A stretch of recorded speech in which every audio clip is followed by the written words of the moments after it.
quiet seaside town, an evil laid to rest centuries ago, has risen. An abandoned fortress deep in the swamp holds a secret that could save the village or destroy it.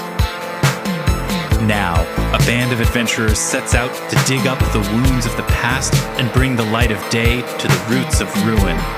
This is Tabletop Gold.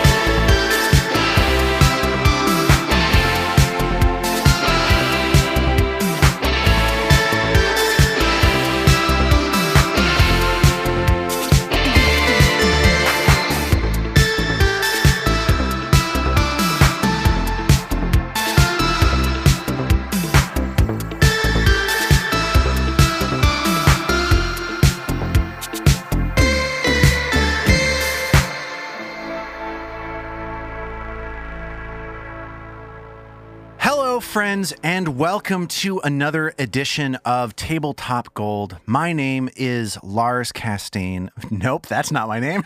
What? What just happened? I said my name wrong. Casteen? I guess we don't know. You could tell us that's been the correct pronunciation all along. Yeah. I could. It's not, everybody. It isn't. My name is Lars Casteen. I'm joined today. Oh, wow. We're using all that. Okay. All right. By all of the four people. Yeah, no, that's gold. I'm joined by the same people that I'm joined with every single time. Let's meet them real quickly. David the Tin Man Chernicoff is here. Good you time. What did I say last time? Oh, good you time? Good that time. Good that Armat Humphreys is here. Good that time to you. Good that time also to you. Zoe Chernicoff is here. Hi. Hi, and Robin Lange is here. Hello. Oh boy. I got to tell you, everybody, it is a dark time right now in our world. This is not dating our recording at all. This could have been at any time in the last. Dark. It has been dark. It's been dark for a minute, as the children say. And I'm so excited to just get to play this game and get into the next step of what it is that we're doing. Before we do that, there's something that I want to talk to you about, though. Yeah. I recently saw a film called Lula Rich, which is available on the Amazon Prime streaming service, about a company called LuLaRoe, which is a multi-level marketing company. MLM, which is like the polite way of saying pyramid scheme. But it's not a pyramid scheme. Pyramid schemes are illegal. Right. It's this the legalized, technically not a pyramid scheme, sort of pyramid scheme. The thinking person's pyramid scheme. Yeah.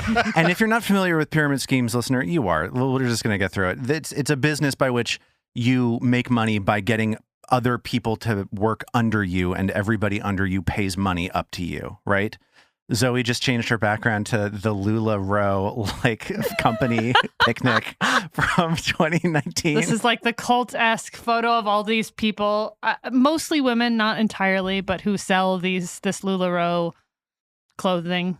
Right. So the LuLaRoe clothing was spandex tights and other clothes. Is it still in business, my friend? With unique prints on them, or nearly unique prints. And it led to a culture of people doing videos on Facebook for small numbers of viewers where they would be like, hey y'all, let's open up our LuLaRoe shipment. And they pull out, I don't know why I made this person Southern. That's offensive. I take it all back. But they pull out clothing and they say oh, wow, look at this print. It's got a skull on it. I'm like, who wants this? And people on Facebook would be like, I want that one, right? And there was a whole culture of people going online, doing these streams and unboxing their product and then selling it to viewers. Are you with me? Has anything that I've said made any sense? Okay. No, I spent a while smiling along with the photo while you were talking, but no, I was listening. Okay, so I was on TikTok the other day, which is a social media app that I enjoy very much. Sure. And TikTok has recently gotten worse because more and more TikTok is built around live video that you can watch, where instead of seeing a minute-long dance routine, you see somebody doing something mega boring and you watch it forever. But right then, they're doing it right then. But they're doing it right then. I will admit that I'm not blameless in this. And I did spend 45 minutes watching a live TikTok video of a dude using a pair of tweezers to slowly remove a shell from a raw egg without rupturing the egg sac inside. I found that to be too transfixing for me to turn away from. I haven't had a job for years at this point, everybody, by the way. I am in a free fall right now. Did he do it? Wait, did he get the shell off? Yeah, he got it done. He got it done. Thank God. And he talks very softly. It's a little ASMR. He's like, okay, there we go. And he'll do like 3 eggs in one stream for like 2 hours. I mean, the thought of getting to minute 43 and having him rupture the membrane is heartbreaking. So I'm so glad to hear that worked out. Yeah. Like anything that's truly soothing, there's always the risk of catastrophe just around dying the corner. right now. He's covering his face. It's just like life. The internet is so weird, and we all live on it now. Like We're a part of it, David. We're a part of it.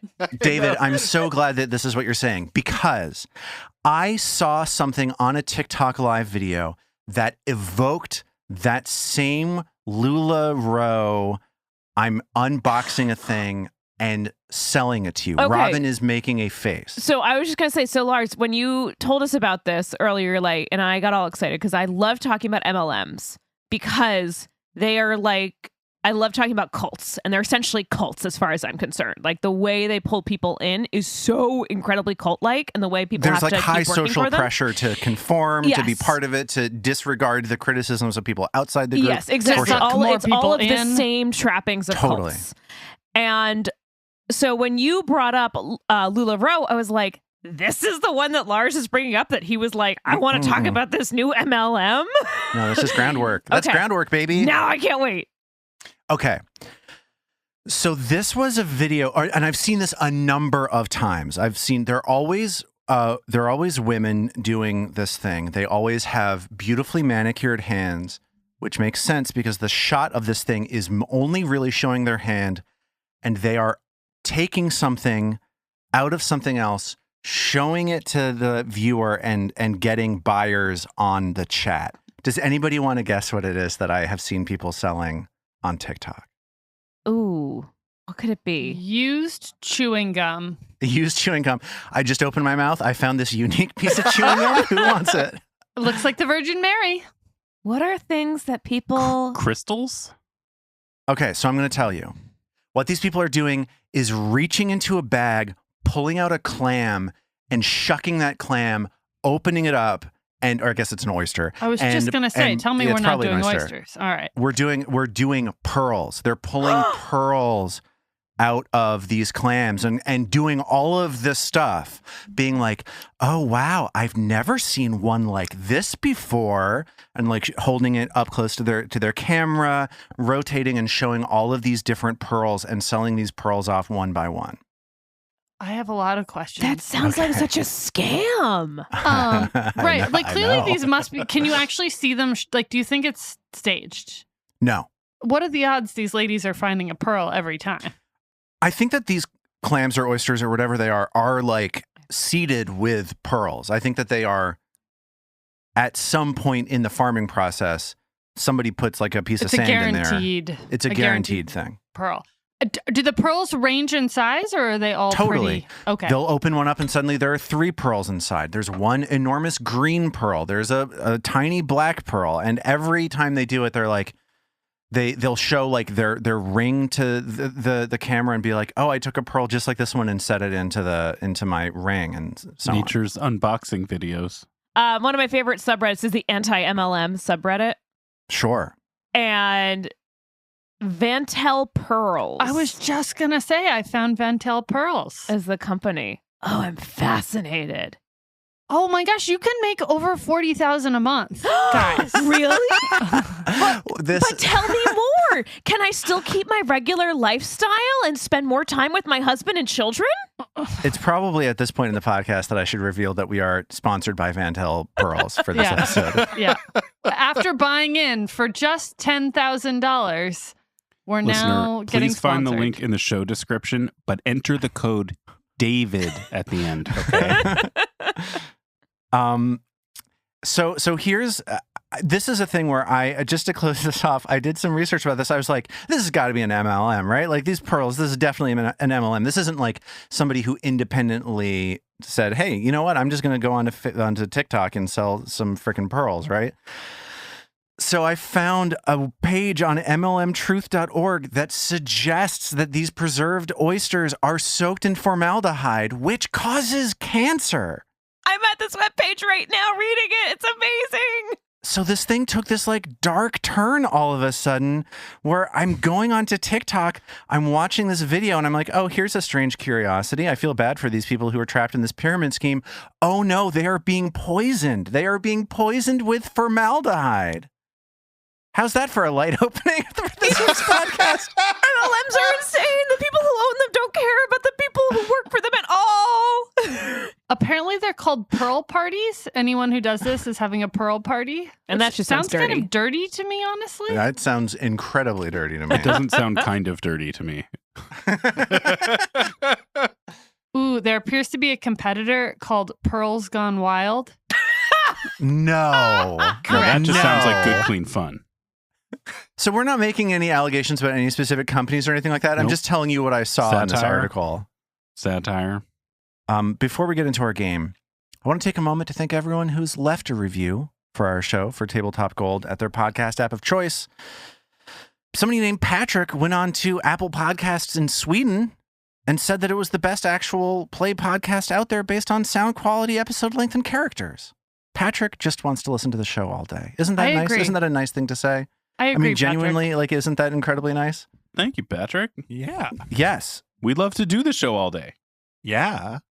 And with all that said, let's play our game.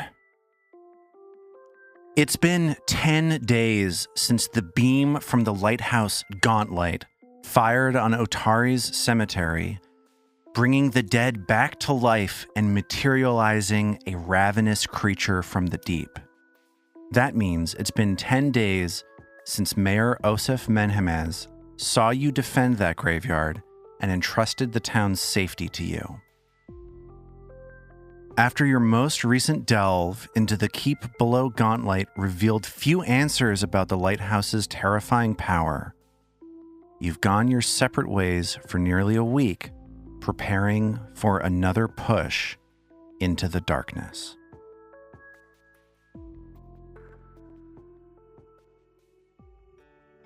So we're picking up on the morning of the 23rd of Gazran.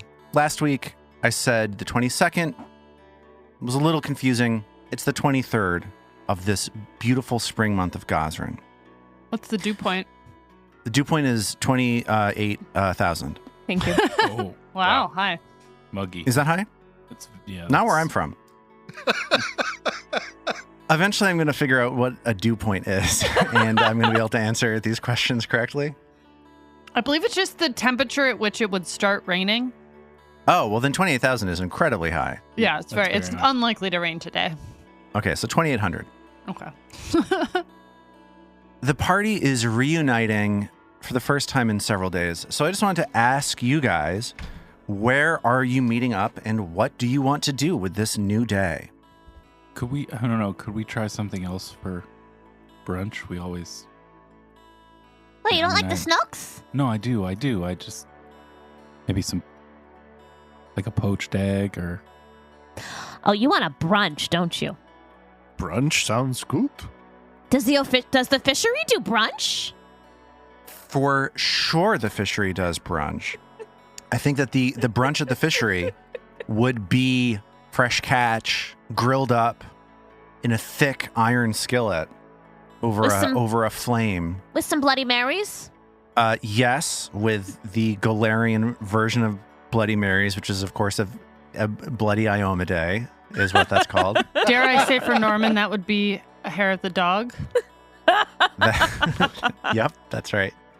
So it sounds like you're all meeting up outside Otari Fishery. The smell of roast fish and strong alcohol fills the air as you look out over the waterfront and see the ships that are there every morning there once more. This is a fire day. It's a chilly morning, so everybody is wearing cardigans and thick leathers to stave off the cold. What do you think a cardigan does, Lars?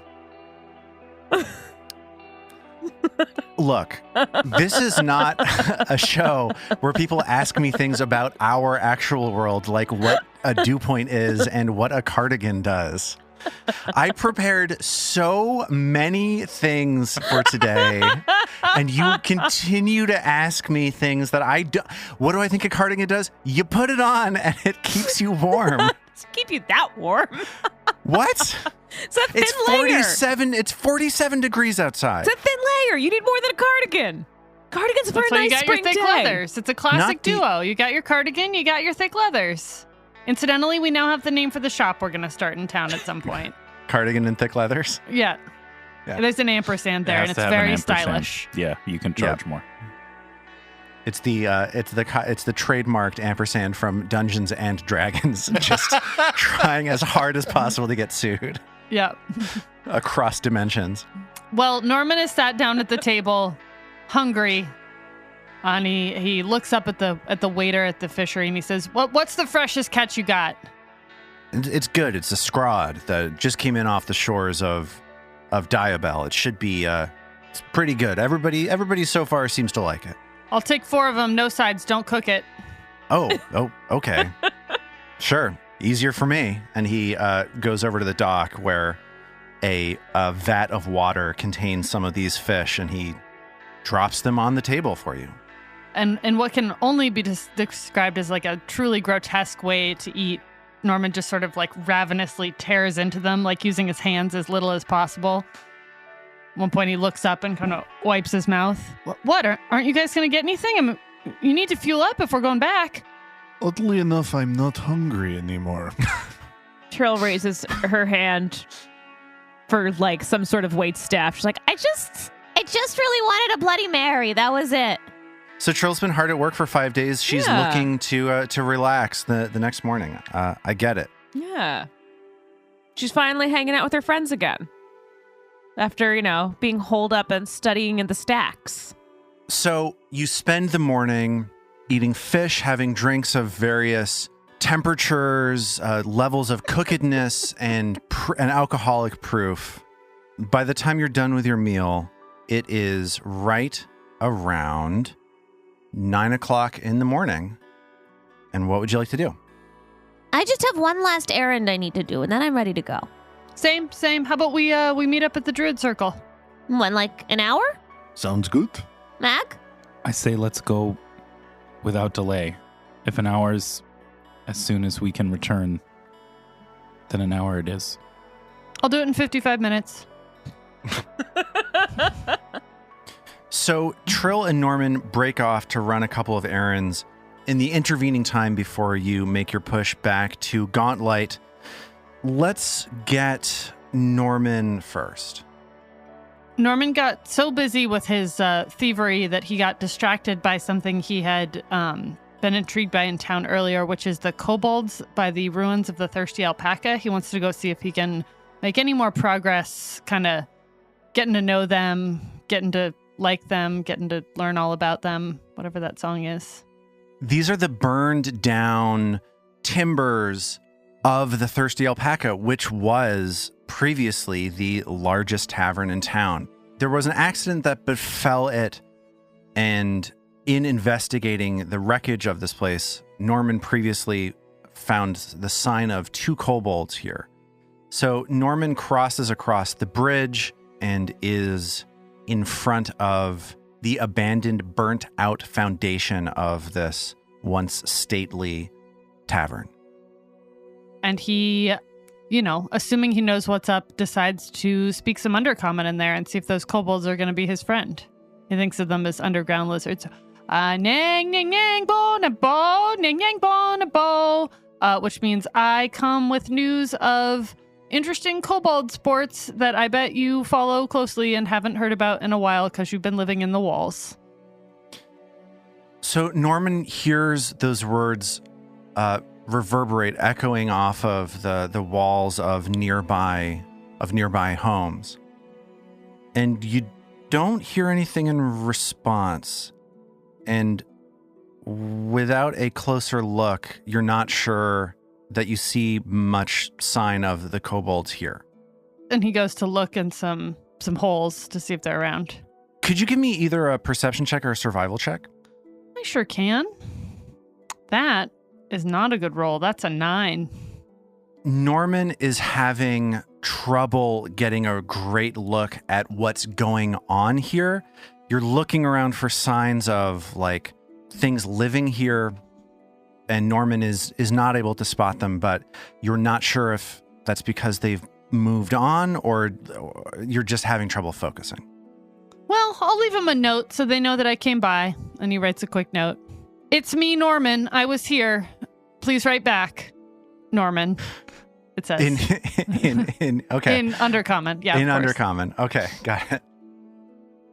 So as Norman leaves that note, we pick up with Trill. Where is Trill going? So Trill heads north to Galentine's, the delivery shop. This is the mail order shop. This is the place where if you want to send things to far off places or order things from far off places, this is the place that you go. So Trill looks up and she sees swinging above the door, this large double door leading into the delivery shop, a large sign depicting a man riding at breakneck speed on horseback as he has a stack of packages in one of his hands.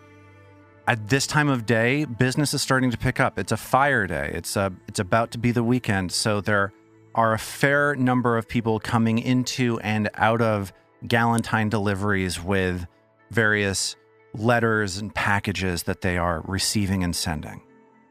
The Trill pushes the bottom half of that door open and fits in just through the bottom half quite easily. And looks for where to go to send a letter. So you see a woman sitting behind a counter that opens up into a stable in the backyard where the horses that make these deliveries are kept. She looks fit, but she is getting up there in age. She has brassy red hair and an eye patch on. And she looks up at you as you approach and she says, "Are you sending or are you receiving?" Wait, she looks up at Trill? She looks down at Trill and says the thing that I said. One ballast point for you, Why, thank you. Trill walks up. I need to send a letter to Brasselwark. Can you guys do that? Of course, it might take a little time for us to get it there, but we'll get it there, all right. Well, I mean, yeah. What do you think? We just you just send it out and suddenly it's there in 10 seconds? No, of course, it takes a while. That's how the mail works. Have you been drinking? A little? So? Is that a crime? And she starts ringing up your transaction, and you have a letter for her that's going to Brasselwhite? Yeah. So she hands over the letter for Brasselwark, yeah. Don't worry, I'll get it there like I was getting it there myself. You can trust our team. I can tell this is something that's important to you. I appreciate that. Thank you. You got a nice shop here. And Trill nods and heads on out to the Druid Circle. So Norman and Trill, finishing up their business with different levels of success, arrive at Stone Ring Pond and see that Vadim and Mag are there waiting for them. And Mag has spent at least a little bit of the intervening time. She's passed on the conversation she had with the gentleman, the purveyor of the market. Keelano Lathanar. Yes, Keelano, and has conveyed to the druids Keelano's suspicion that they've been harboring Jarl Mesmin rather than searching for him. And Whirlywin says, "The pain that he is still suffering is something I hope to bring to an end soon. I came here to help the wounds that were created by Jarl Mesmin, and I do not blame Keelano for blaming us, but if you're able to find where he's hiding, and I know it is somewhere nearby, I think that is the only way to show him the error of his ways, and to show him that it is pure ignorance that turns him against us. Whirlywin,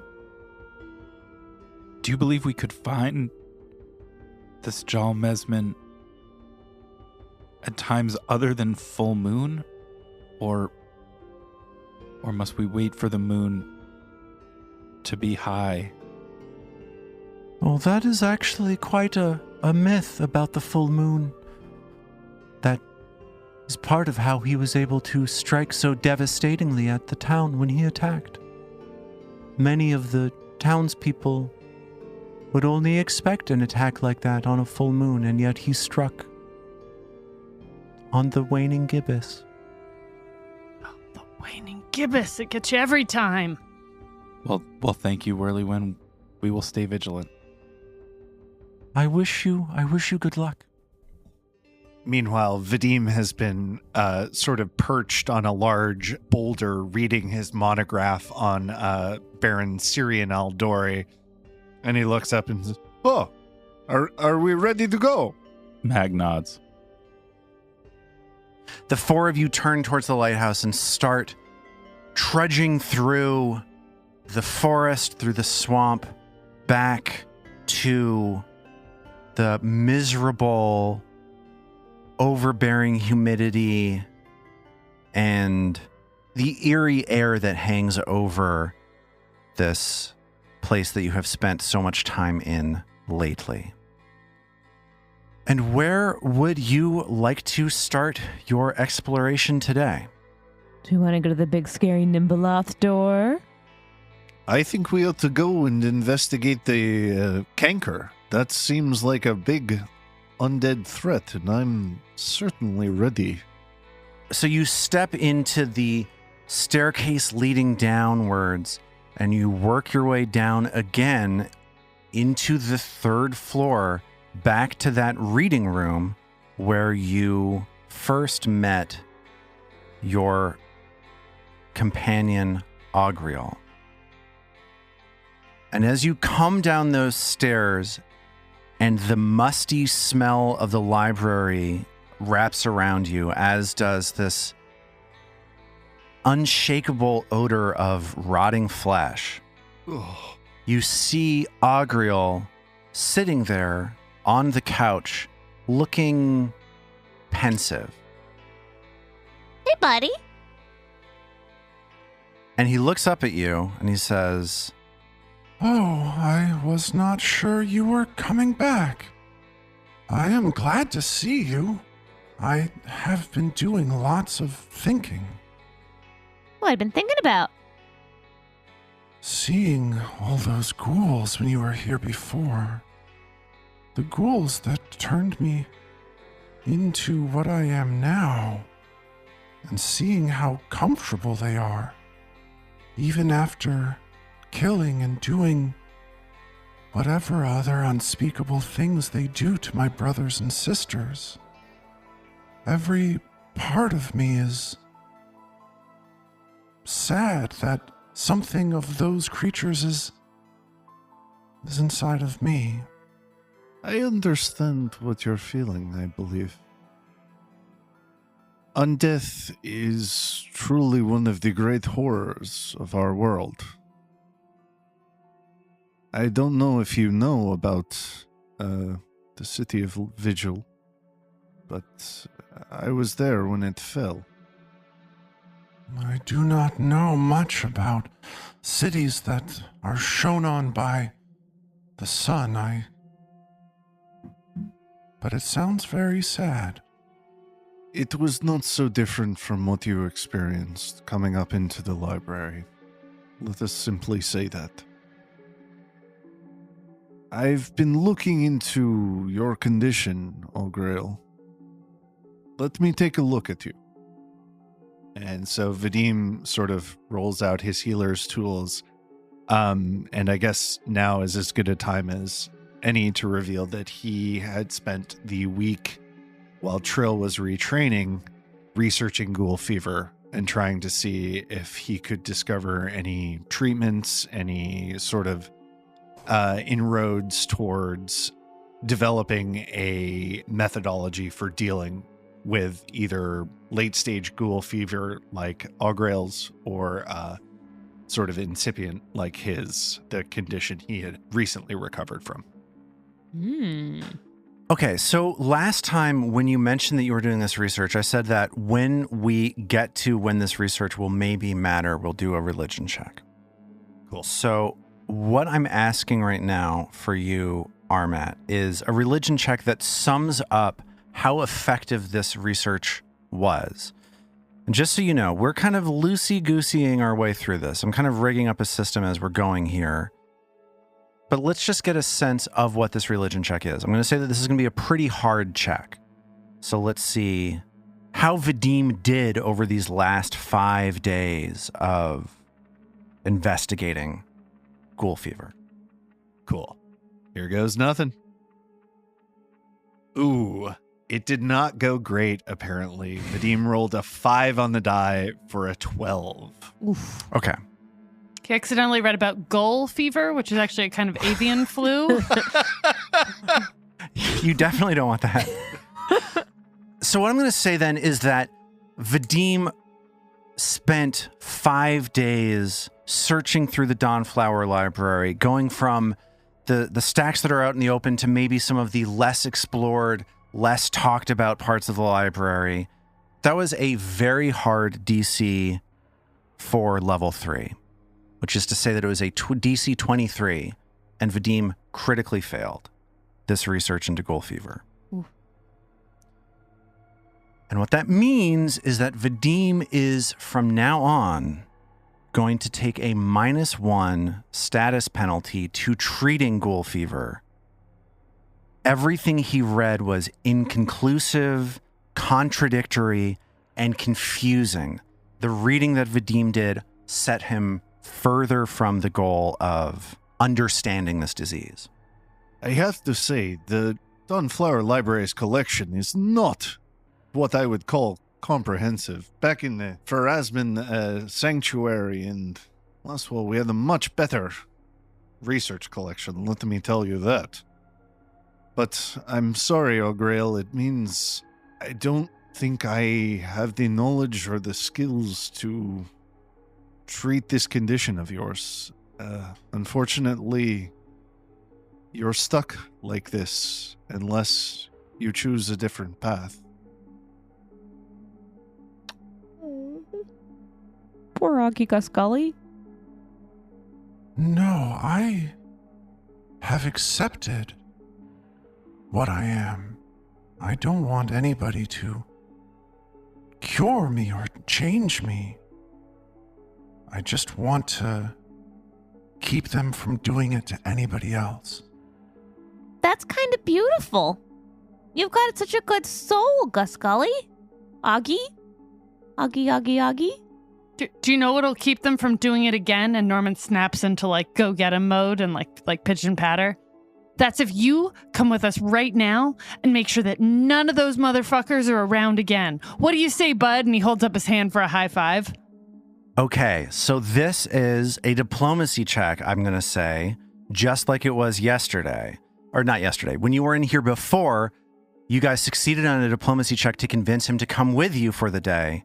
So let's see if you can do that one more time. Can Trill support? Sure you can. How are you going to support? Yeah, you were amazing last time. And now you're going to come, if you come back with us, we're going to make sure that this never happens to anyone ever again.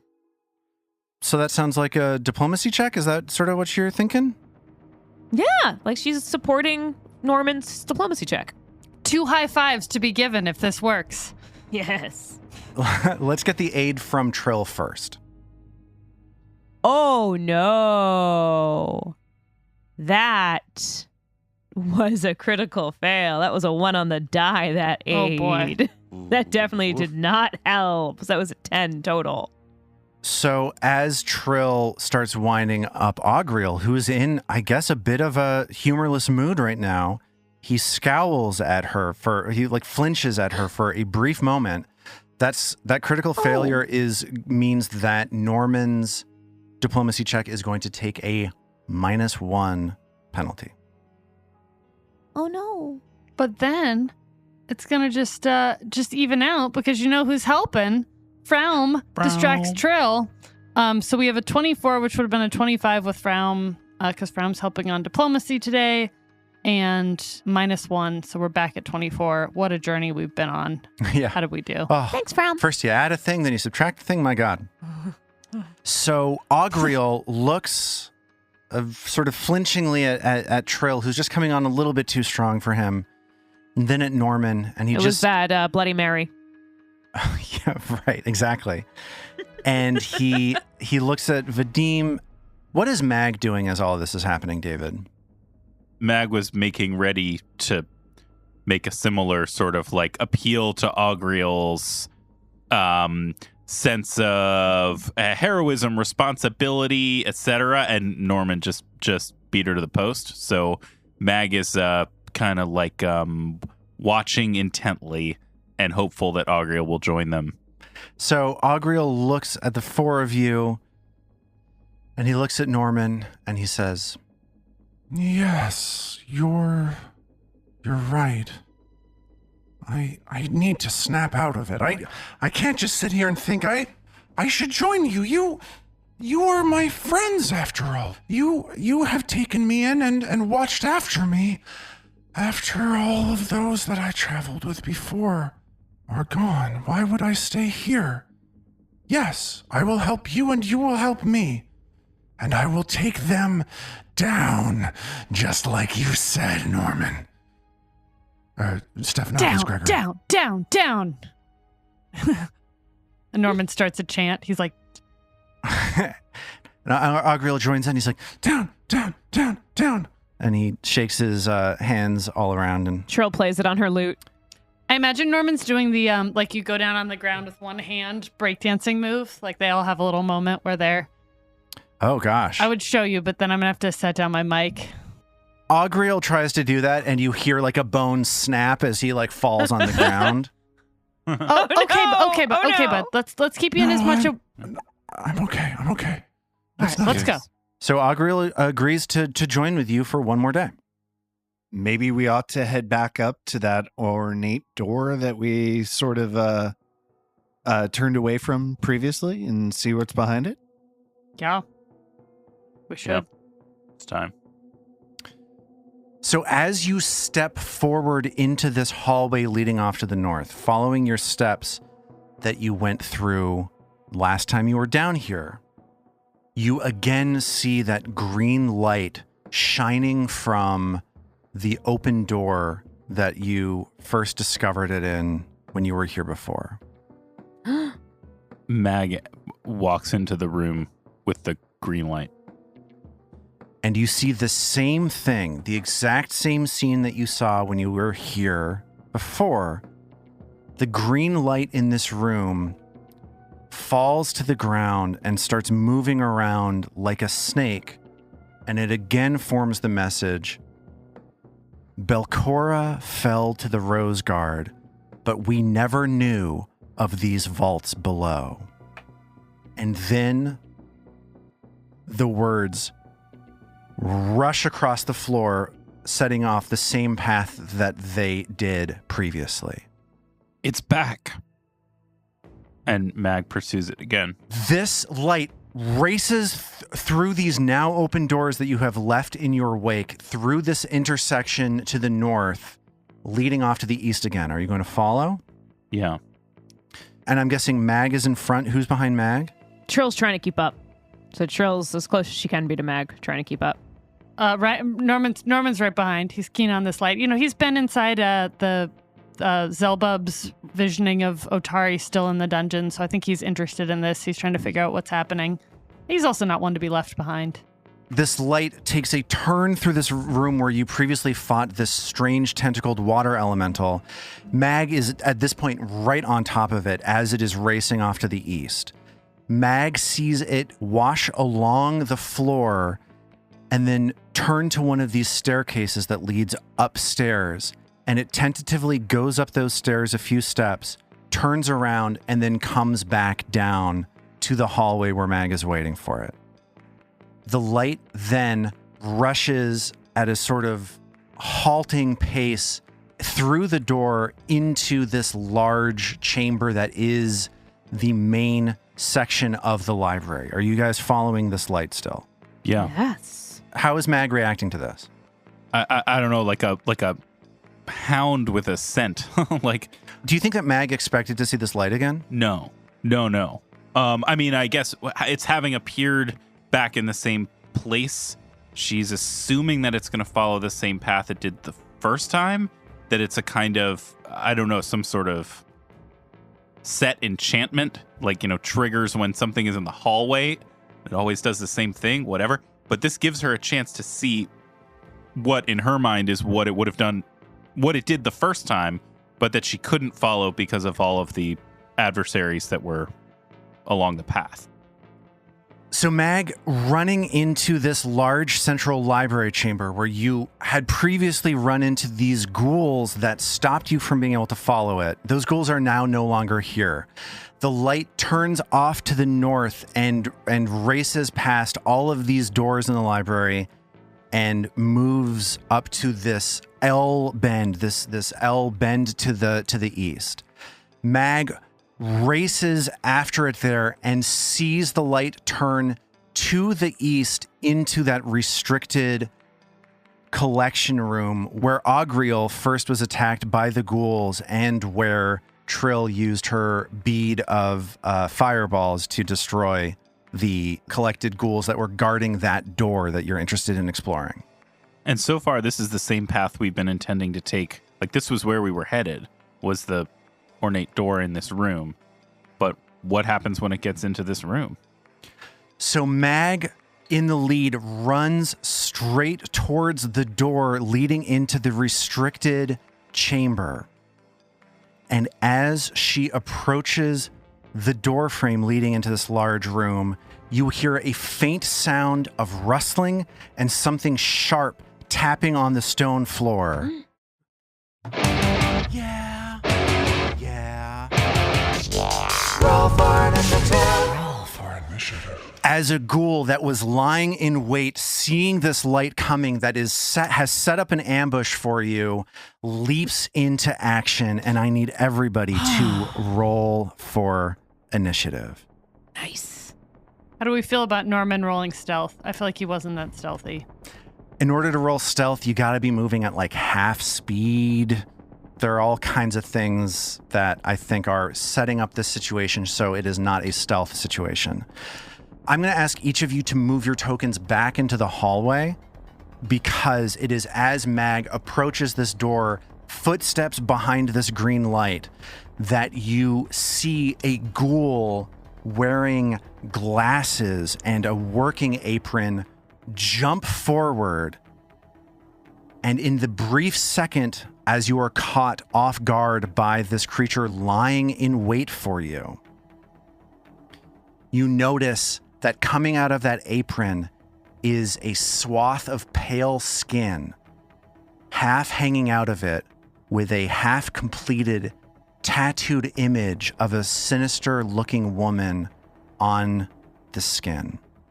I'm sorry, is this like a penis hanging off of this thing? This is like a flap. It's like a tarp. It's like a piece of parchment made out of skin that it seems as though this glasses-wearing, work apron-wearing ghoul has been tattooing as he has been waiting for you. But it's not his skin. It is not his skin. Oh, I was Ooh. going to say hipster ghoul with a flesh flap, but it's a hipster ghoul with someone else's flesh flap. That's the worst, if you ask me. A hipster ghoul with somebody else's flesh flap? Yeah. Forget about it. Does Vadim recognize the woman in the image?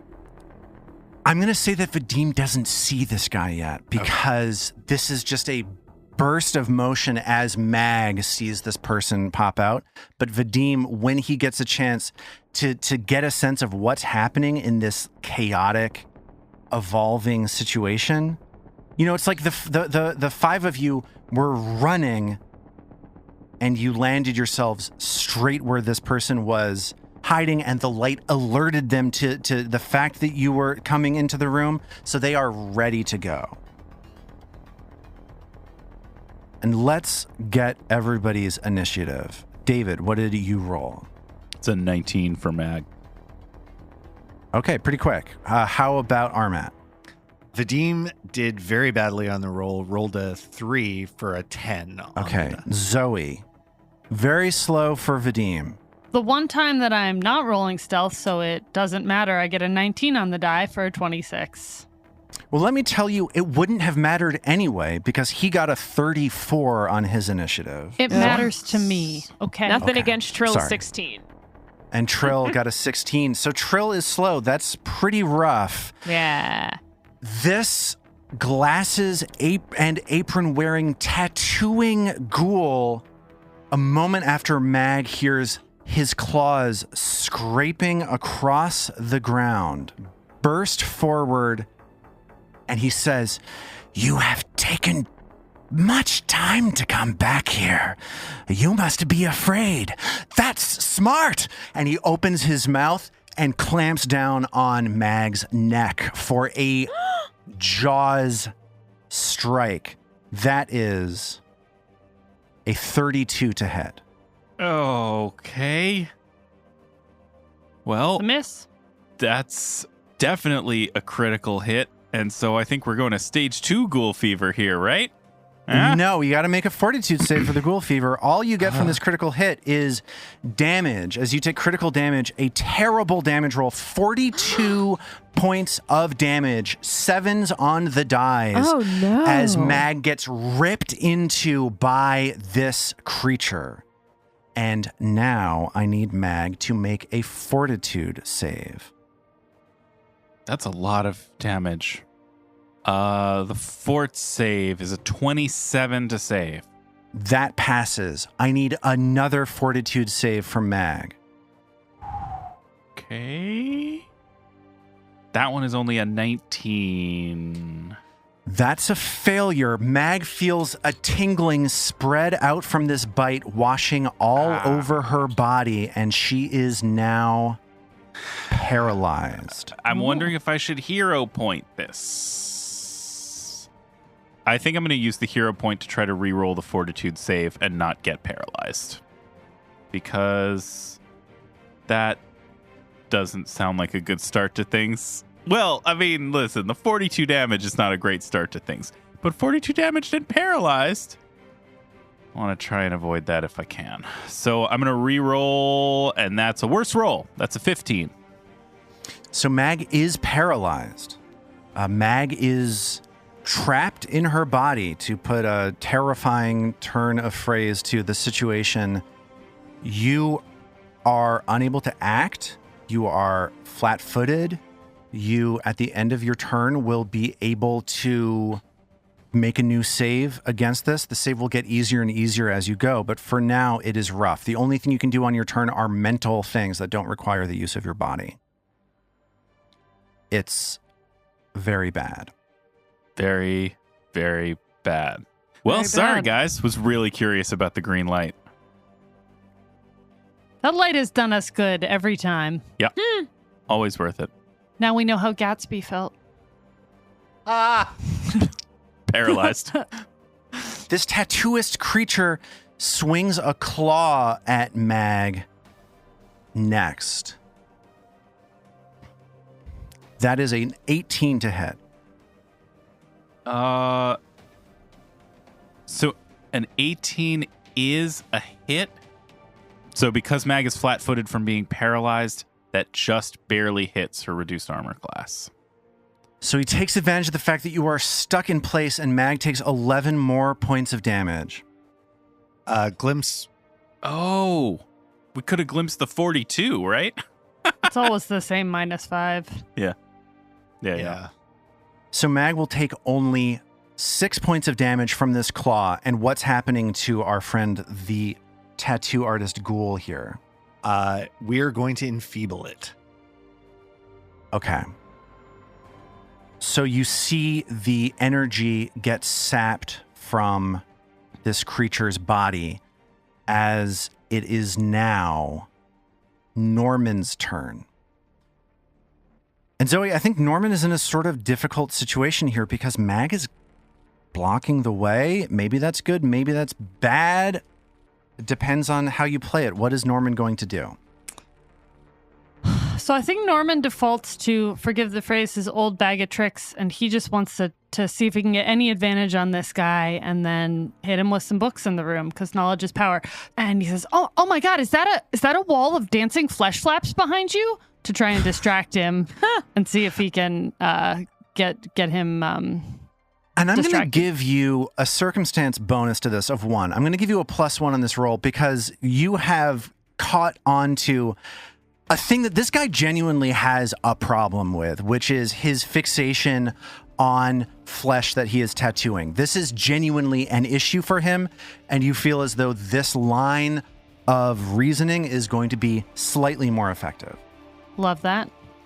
Well, unfortunately, that's a 13 for a 14 with his +1. Ooh. And he looks at Norman and he says, I don't care about any other flesh. It's your flesh that will make a lovely canvas for my next masterpiece. I'll show you a masterpiece. And Norman TKPs what he perceives to be the most canonical book around them at this guy. So this book flies through the air For a 15. and hits on the door frame above this guy's Seriously, head. stop and read it. It's a really good one. It's a masterpiece. As Mag, helpless within her own body, sees this book fly through the air, it is now her turn. She's paralyzed. The only things that she can do are things that do not require her doing anything with her body. Well, that's fine. I mean, she's not much of a body lady. Whether I want to or not, I think Mag rages, which is unfortunate because it's going to lower the AC. I guess I could use the hit points since I'm, down to 8. As Mag rages, her hair starts to glow red, and even paralyzed, frozen in place where she is, the blood rises in her eyes and they go bloodshot. And she tries, in her shock at what's happened to her, she tries to figure out whether she knows anything about this particular ghoul. So that's going to be a religion or a relevant lore. And is that blind, or should I? Should be blind. Okay, then I'll give you 1 blind. Mag, looking at this ghoul that just paralyzed her, she takes a look at him. She's not even sure this guy is real. She thinks that this guy is a figment of her imagination as she tries to get a sense of what's happening with this situation. Cool. Body's going, mind's going. Solid start. I guess with action number 3, Mag wants to take a look at that tattoo and see if that rings any bells. Recognition of what's being depicted.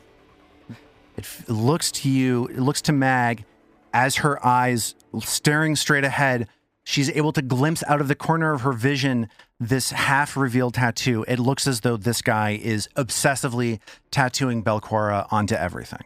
Sort of like how when you have your first significant other, you write their last name over and over, like with their name. Exactly. And get or it when you tattooed on your discover your forehead. Metallica fandom and you just write Metallica over and over again. Right. I mean, different people have different experiences. yeah, just when for- you learn for how to everyone. make the Super S. Yeah. Right. When you learn how to make the Super S. Exactly. This has been very telling for each of us. So Mag, at the end of her turn, can make another save against this paralysis. Let's get a fortitude save from Mag. Yes, let's get a fortitude save from Mag, and let's get a better fortitude save this time.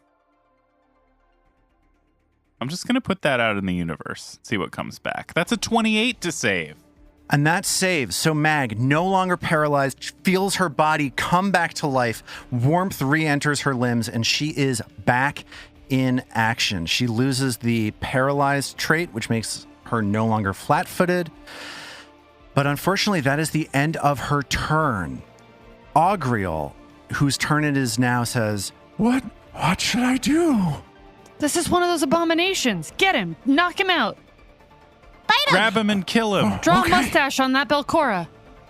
Augriel runs forward past Vadim, putting himself on the corner of the doorframe that this ghoul is attacking through. And he turns his head and sort of awkwardly reaches his head around to bite at this other ghoul. That's an 18 on the die. That is a 30 that Augriel just rolled. Good for him. As this ghoul sees Augriel crane around and try to bite at him, he shouts out, "Oh, it's that freak!" And Augriel, as he says that, bites into this guy's face for 11 points of damage. Okay. Augriel, at this point, reaches forward to try to grab a hold of this guy, to hold him in place, and fails, 14 on the die. And then Augriel looks at Mag and says, I'm gonna help you. I'm gonna help you hit him. Okay. and he sets up to aid Mag on a strike. Mag doesn't die first.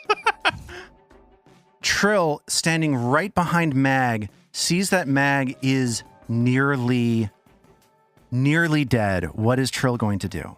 Well, Trill's first action's got to be her standard Inspire Courage. Lingering Composition, Inspire Courage. It's just how we roll, right? Gotta get everyone up there, especially with how hard this guy hits. Oh my god, we gotta get rid of him. So, not the best Lingering Composition. It was just a 16. So that's going to be a failure, meaning that the next composition cantrip is going to be 1 round only, but you do not spend the focus point. Okay, so everyone gets 1 round of Inspire Courage. Thank you, Drill. Makes sense. We wouldn't be that courageous after this crazy thing that's happened. So the question is, does Trill cast Forbidding Ward? Or does Trill cast Soothe? Forbidding Ward protects. Soothe heals. Vadim also has Lay on Hands and Battle Medicine, which he could use. So if you want to hang on to a spell slot. So you'll do Lay on Hands then. So Trill will use Forbidding Ward. To ward Mag against to ward this Mag against guy. the only one attacking us, obviously. So far. You know, as Norman says, I got your back. And it is now Vadim's turn. Cool. Right off the bat, he's going to use an action to Lay on Hands on Mag. So that'll be 12 hit points. Thank you. And Mag also now has a bonus to armor class because of Lay on Hands. And also Forbidding Ward gave a +1 status bonus to armor class. Yes. Okay. So those do not stack. It'll just be a total of 2, really, that's helping Mag. Okay. Thank you. Then Vadim is going to draw Vigilance, and he's going to try and tumble through to get to the other side of the ghoul to flank it. Let's get an acrobatics check versus their reflex DC. That is a 24. And that succeeds. Vadim is able to deftly swing between this ghoul's legs and land on the far side in a flanking position with Mag. And he gets up behind it, and he doesn't do damage, but he knocks the back of the ghoul's head with the crossguard of Vigilance and says, "Hey, pay attention to someone who means you ill." Okay, not his snappiest line. I believe you all mean me ill.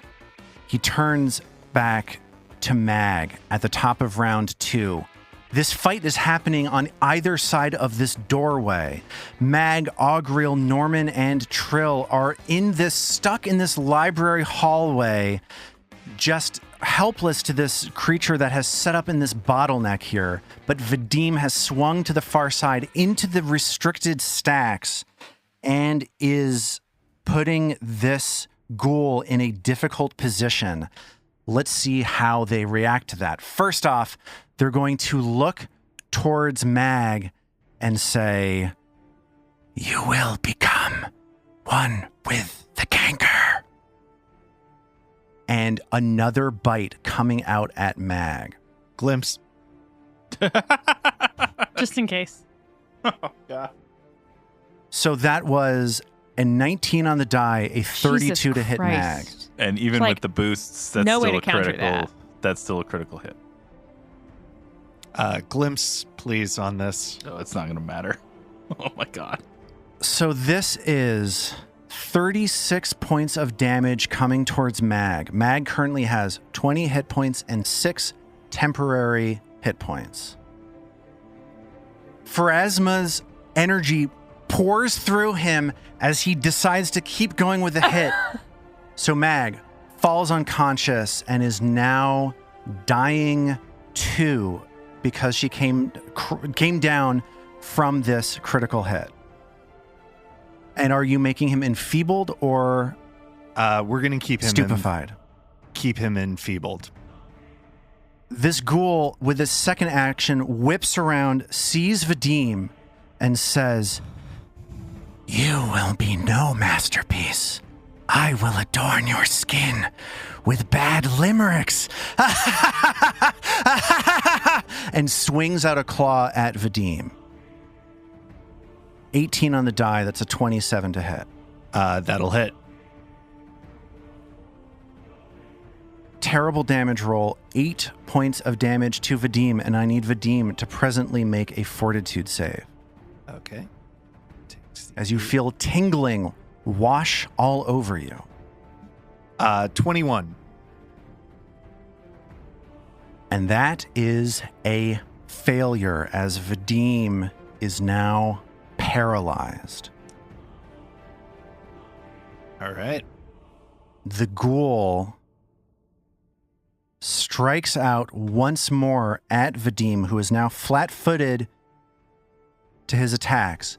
Bloodlust striking him. He could move to a more advantageous position to not be stuck in the middle of you, but he just wants to knock Vadim down. That is an 11 to hit Vadim. It goes right over Vadim's head.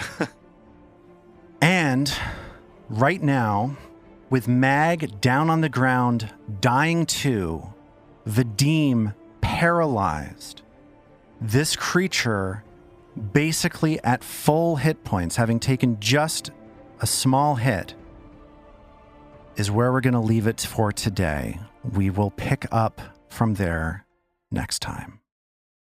Will we? Will we, Lars? Will we?